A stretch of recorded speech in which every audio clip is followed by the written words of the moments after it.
クラウドより NAS 月額無料で32テラ、外からでもしっかりアクセスできます。家の回線速度は関係ないです。どうもこんにちは、まみよしです。今回は前々からずっと欲しいなって思ってたのをついに家に導入したので、そちら紹介していきます。それがこちら。今クラファン中のユーグリーンのナシンク DXP4800 プラス。実際にもう使ってるんですけど、めちゃめちゃ便利なので、ぜひ動画の方を最後まで見ていってください。ということで早速やっていきましょう。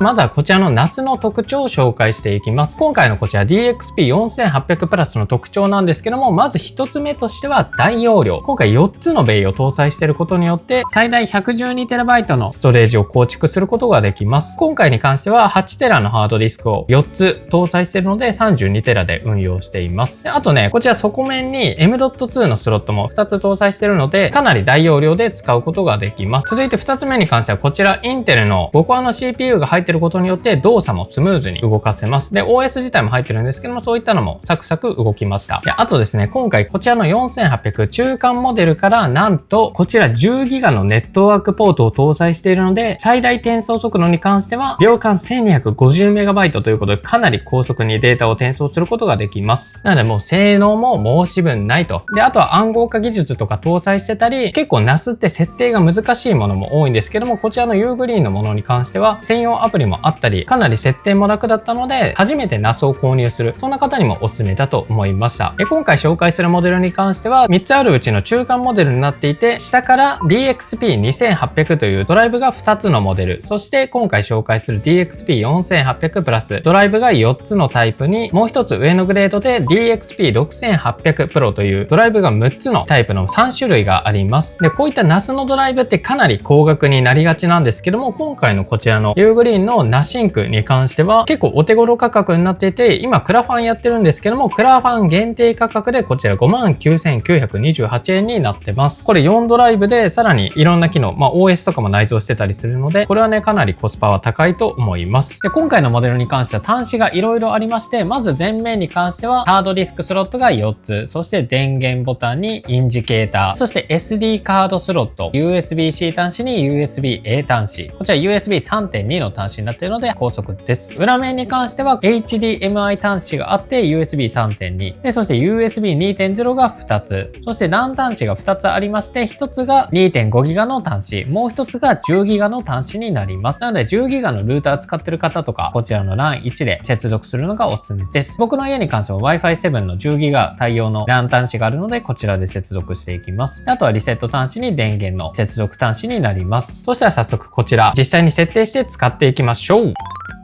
そしたらね、こちらに関しては NAS 本体でハードディスクとかは付属してないので、ハードディスクの方を搭載していきましょう。今回のモデルに関しては工具なしで取り付けることができます。まずはここのボタンを押すことによって爪を外してあげて、こちらのスロットを引き抜いていきます。そうしたらこちらのスロットにハードディスクの方を搭載していくんですけども、 2.5 インチの場合は付属のネジを使って1、2、3、4点使ってネジ止めになります。 3.5 インチハードディスクの場合は取り付け用の工具もいりません。今回使用するハードディスクはこちらウエスタンデジタルの 8TB のハードディスク。取り付け方法めちゃめちゃ簡単で、まず裏面にあるプレスっていう書いてあるボタンがあるので、こちらを押しながら横のスロットを開きます。そうするとですね、ここにポッチが1、2、3、4つあるので、開いてない側の方にこのポッチを合わせてハードディスクをセットします。ハードディスクのネジ穴と横のスロットを合わせて挟み込めばカチッと音がするので、これでセット OK。あとは簡単で、このハードディスクをスロットに入れてあげ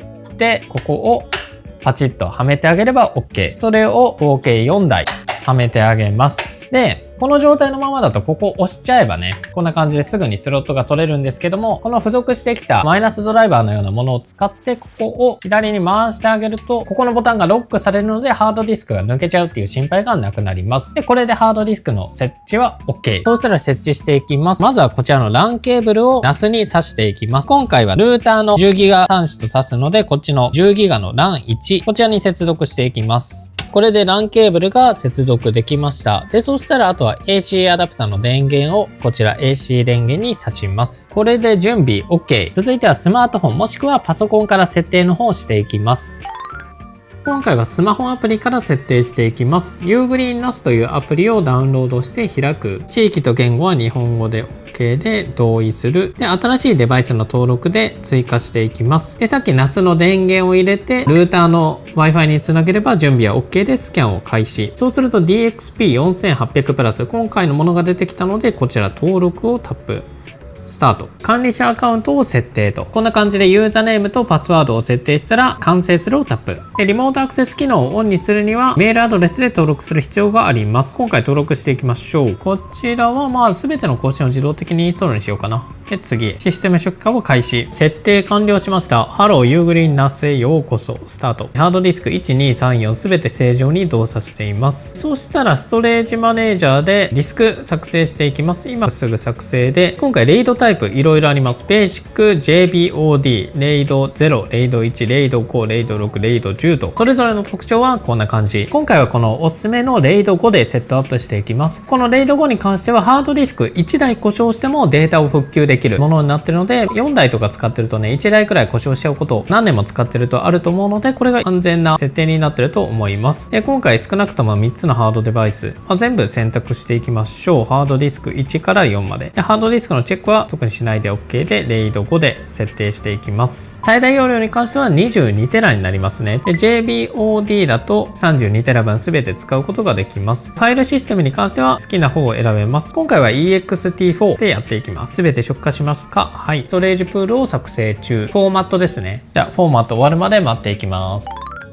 ということでフォーマット終わったんですけども、こちらスマホアプリのコントロールパネルからデバイス接続。こちらを押すと IP アドレスというのが出てきまして、こちらを Wi-Fi につながった他のパソコンからでも操作できるようになっているので、パソコンから操作していきます。IP アドレス入れるとこんな感じで DXP4800 プラスでログインっていう画面になるので、こちらにユーザー名とパスワードを入れていきます。ログイン。そうするとグリーンリンククラウドへようこそということで、PC からでもこんな感じで操作することができます。そしたら準備一つ目のクラウドストレージ作成っていうのは完了したので、次はフォルダを作っていきます。個人フォルダ、共有フォルダ、ユーザーフォルダ、3つの種類で選ぶことができて、個人フォルダに関しては自分専用のスペース、共有フォルダに関しては NAS にアクセスすることによって誰でも操作ができるフォルダで、そしてユーザーフォルダに関してはそれぞれのユーザー、管理者以外の人に権限を付与したいという場合はこちらのユーザーフォルダになります。まずはこちらの個人フォルダを今すぐオンにして、管理者は自分です。制限容量何ギガまでしか使えないとかもできますね。この自己管理権っていうのをオンにすることによって他のユーザーから隠されますということで、他のユーザーから見えないようになりますね。これをオンにしておきましょう。で、保存フォルダに関してはストレージスペース1、さっきフォーマットしたスペースですね。こちらにじゃあ作っていきます。そうすると個人フォルダができました。ここに右クリックで新しいフォルダを作成、動画ファイルとしましょう。これは YouTube で使ってる動画ファイルみたいな感じ。そうしたらこちら Mac のフォルダからここにアップロードしてみます。同一名ファイルの処理。なるほど。最初に選ぶんだね。スキップするか上書きするか保留するか。後から設定もできます。確認。どのぐらいのスピードでアップロードできるのか。ここに出てますね。右上。ダウンロード192メガ。早っ。早い。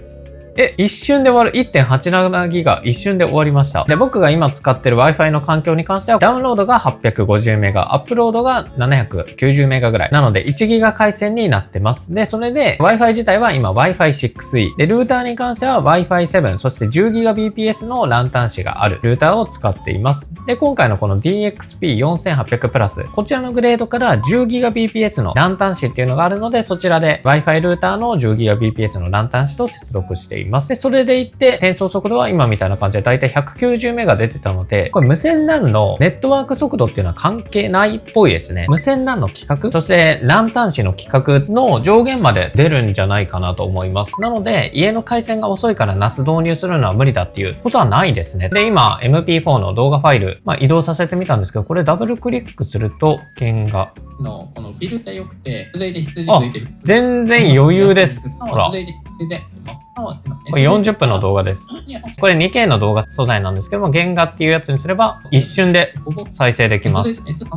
すごい。パソコンの中に入ってるのと同じぐらいだ。そう、今回のね、この Ugreen の NAS に関してはこんな感じの OS が入ってまして、Mac 上で動画ファイルを開いてるみたいな感じで操作することができます。という感じで速度に関してはね、今のところ全然 OK ですね。そうしたら左下グリーンリンク NAS のリモートアクセスサービス Ugreen リンクについてはこちらをご覧ください。これは外から接続する時のやつです。ですね。携帯電話やコンピュータからアクセスできます。そうしたらこれで準備は完了っていう感じですね。いや、動画素材余裕なんだ。そうしたら一回データ消したので、NAS の使い方、フォルダの方を構築していきます。まずは、ユーザーを作りましょう。ユーザーに関してはコントロールパネルからユーザー管理。ここから追加していきます。作成。例えば、太郎で役割は、一般ユーザーで、パスワードの変更は許可しない。で、作っていきます。太郎が作れました。で、これで次、次郎。で、これ説明に、この人は何をしているのかっていうのを入れておくといいと思います。このユーザーにパスワードの変更を許可しないっていうのにやっておくと、このユーザーの管理、パスワードとか勝手に変えられないので、これはオンにしておいた方がいいと思います。こんな感じで自分のアカウント、そして動画編集者2人をユーザーに入れることができました。もちろんこれ家族とかでも OK です。続いてはユーザーグループも作っていきましょう。動画編集してくれる人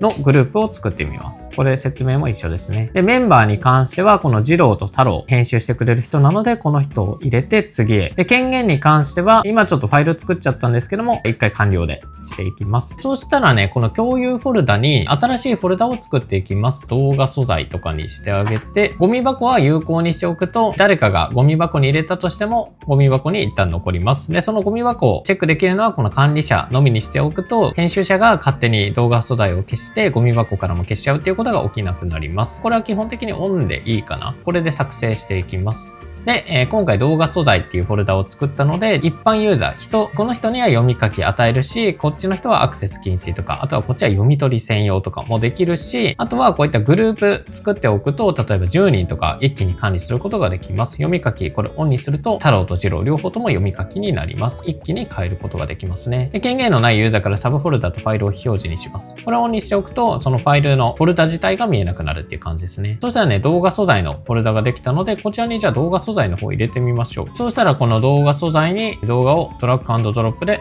持っていきます。で、右上のこのタスクセンターのボタンを押すことによってこんな感じで今アップロードがどうなっているのか停止したりすることもできるし、今の状態を確認することができます。じゃあこれ再生してみますか。ダブルクリックで再生。動画再生できました。で、この動画とかに関してはもうユーグリーンの OS みたいな感じになっているので、こんな感じで動画を1個開きながら後ろで作業をすることもできます。で、この動画素材のフォルダに関しては権限、動画編集者には全部読み書きできるようになっているので、ここからこの素材を使用することができます。で、個人フォルダ、ここの中にこんな感じでプライベートの写真とか入れたとします。で、この個人フォルダに入れたものに関しては他の人からは見えないようになっているので、自分のディスクとして使うことができます。なのでこれすごくて、この共有フォルダに関してもこのユーザーには表示させるし、このユーザーには表示させないとかそういったこともできます。なのでこの NAS の中に自分用のハードディスク、共有用のハードディスク、個人ごとのみんなに割り振れるハードディスクを作れるっていう感じ。しかもそれは全部ネットワークからアクセスできるので、これめちゃめちゃ便利ですね。という感じで、ファイルに関してはそんな感じですね。で、このユニバーサル検索に関してはファイルを検索できる機能になります。この右上の歯車を押すことによって検索範囲っていうのを追加できます。自分のフォルダだけを検索することもできるし、あとは共有フォルダも全て検索することができます。そうすることによって、この検索内容に SE4 って入れてあげると、さっきの動画が出てくると。大容量だとね、ファイルがどこにあるかわかんなくなるので、こういったユニバーサル検索使ってあげるのもおすすめです。あと、ストレージマネージャーに関しては、今、ハードディスク何台接続してますよとか、これ M.2 スロットもあるので、こちらに M.2 何枚刺さってますよとか、そういったものが確認できます。で、ストレージのスペースの名前とかも変えられますね。で、ハードディスクの管理、健康診断プラン、いろいろ見ることもできるし、ここから詳細情報なんかを見ることもできます。で、こちらの NAS に関しては、外に SD カードスロットとか USB 端子があったと思うんですけども、そちらにハードディスクとか SD カードを入れてあげることによって外部ストレージを管理することもできます。ちょっと SD カードでも入れてみますか。SD カードスロットに SD カード今入れてみました。そうすると外部ストレージ1っていう感じで出てきて SD カードを認識されてます。ファイルにアクセス。